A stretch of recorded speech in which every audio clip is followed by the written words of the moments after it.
empezar, ¿a qué te por? Sempre es té temor a coses que no coneixes, però en general no sóc una persona que vagi amb pors per la vida. El pròxim dia 16, l'Assemblea de Compromissaris del Barça diuen que no sé què passarà. Jo espero que els compromissaris reconeguin una molt bona gestió que s'han fet durant els darrers 7 anys, si la posen en qüestió, i la veritat és que tinc la consciència tranquil·la i molt orgullós del que he fet. I vostè hi podrà dir la seva, també. Depèn, si presenten els meus comptes a l'aprovació, sí, però em fa l'efecte que són uns comptes reformulats que no són els meus, per tant, en principi no tinc previst anar-hi. Amb el Barça es va sentir realitzat com persona?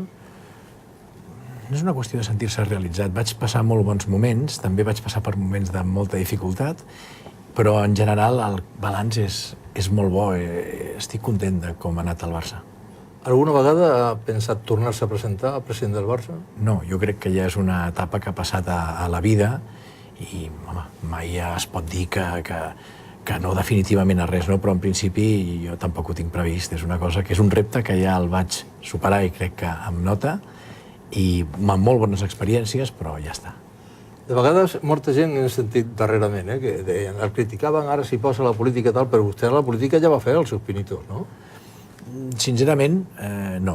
No, perquè vaig participar en el Congrés Fundacional del Partit per la Independència de Catalunya que van fer la Rahola i el Colom. Però vaig anar un dia. Vaig anar perquè em va convidar la Pilar Rahola. I manté aquestes relacions encara? Sí, amb la Pilar tenim una relació molt bona. En general jo crec que és bona perquè hi ha estima mútua. I ara per què torna a la política?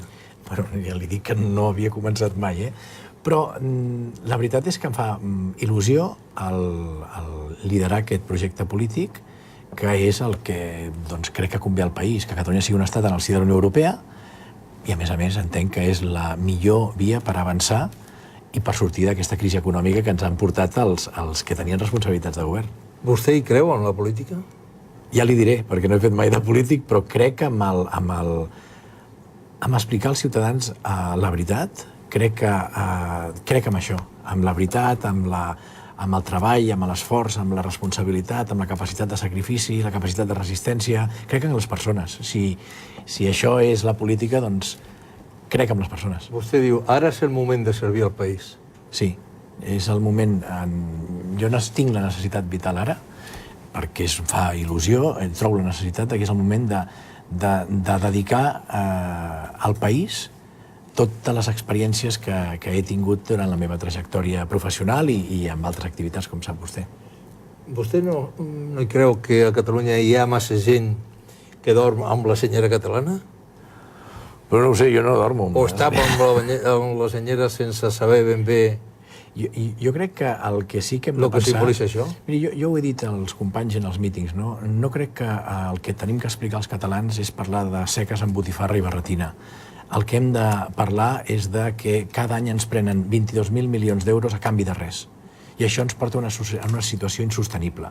I, per tant, l'única solució és que administrem plenament els nostres recursos. Per què? Perquè tinguem millors escoles, perquè tinguem millors hospitals, perquè tinguem millors infraestructures, perquè fem les polítiques educatives bones pels nostres estudiants, per tenir millors professors, perquè els nostres conciutadans, les famílies catalanes, tinguin l'oportunitat de viure millor i que els nostres fills tinguin un futur millor. I depèn de nosaltres administrar els nostres recursos. I per això entenc que la millor solució és que Catalunya sigui un estat que administri plenament els seus recursos. Això és perquè aquests 22.000 milions d'euros suposo que heu fet compte de lo que s'emporten cada dia o de lo que mostreu en cada dia, perquè estaria bé si Catalunya anés bé, però és que ara el necessitem. I per això ha sortit això. Sí, és la forma que tenim, si em permet explicar-ho. Mira que tota Europa, i fins i tot Hisenda, Espanya, està buscant aquest bitllet i fixa per on ara comencen a sortir.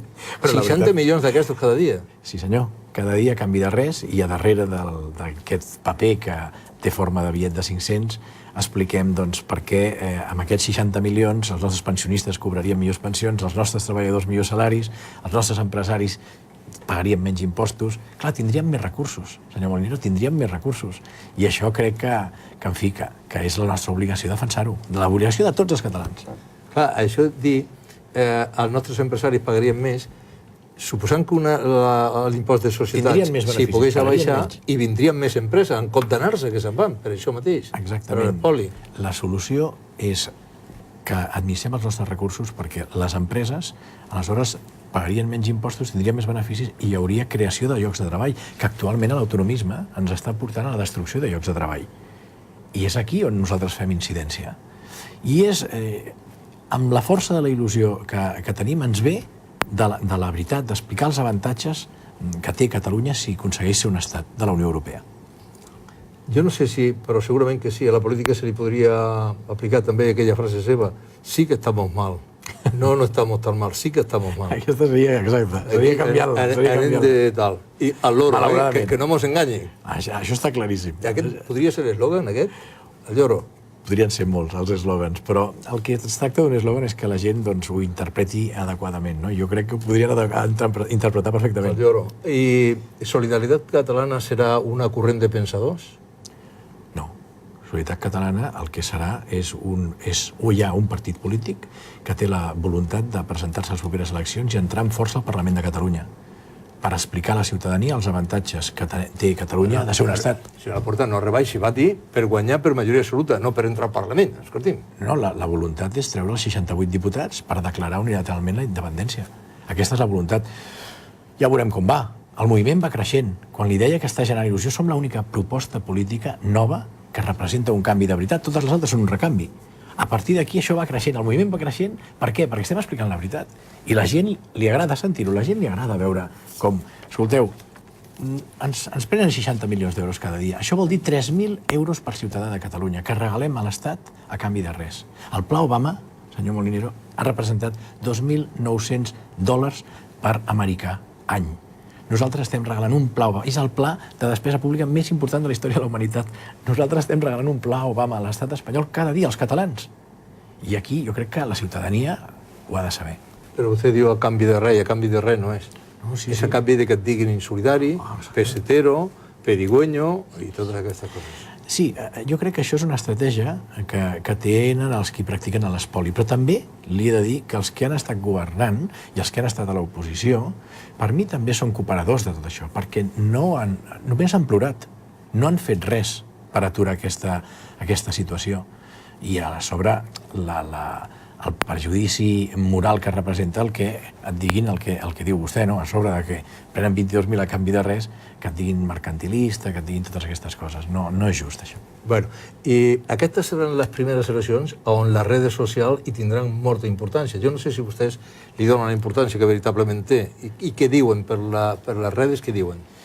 Doncs miri, nosaltres la nostra campanya l'estem centrant en les xarxes socials. Pensi que, clar, com a partit que no té representació parlamentària, no tenim l'audiència, no tenim dret. Aleshores, ja sap vostè la llei de l'audiovisual, com està i tot això, i estem fent molta força. I la veritat és que és un nou món de la comunicació que vostè el coneix perfectament i que, veritablement, les notícies s'escampen amb una facilitat important, molt important, i sobretot la gent jove que participa d'aquestes xarxes, d'aquesta forma de comunicar-se, en seguida té les notícies i en seguida participa de les notícies.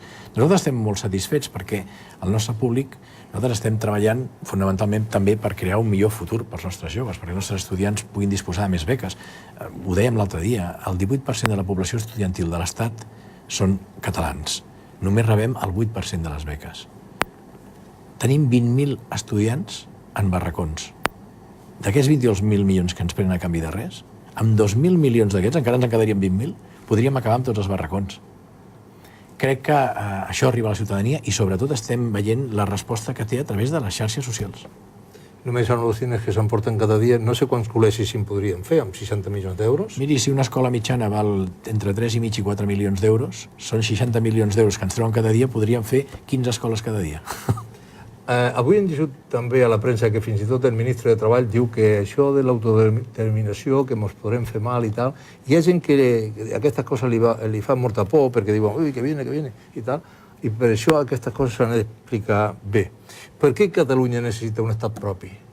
Per administrar plenament els seus recursos i perquè els catalans tinguem més diners i puguem viure millor. Quan diu catalans, diu tota la gent que viu i treballa a Catalunya? Tots, absolutament, perquè si no...